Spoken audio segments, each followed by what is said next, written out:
Aurangzeb fan क्लबचे अध्यक्ष श्रीमान उद्धव ठाकरेंना आज अचानक हिंदुत्व आठवलं. तुम्हाला हवं तेव्हा हिंदुत्वाचा मुखवटा लावता आणि एरवी तो खुंटीवर टांगून ठेवता. तुष्टीकरण करत उलेमा बोर्डाच्या 17 मागण्या मान्य करताना कुठं गेलं होतं तुमचं हिंदुत्व?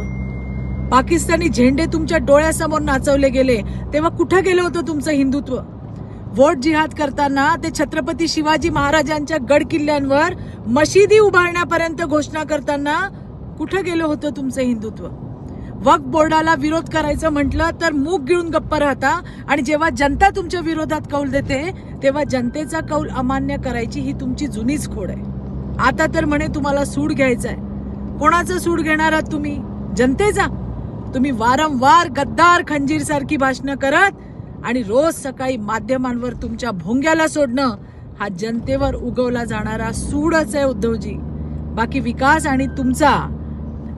आणि प्रत्यक्ष काम याचा आणि तुमचा काहीही संबंध नाही. ही महाराष्ट्राची जनता देखील जाणते. धन्यवाद. जय हिंद, जय महाराष्ट्र.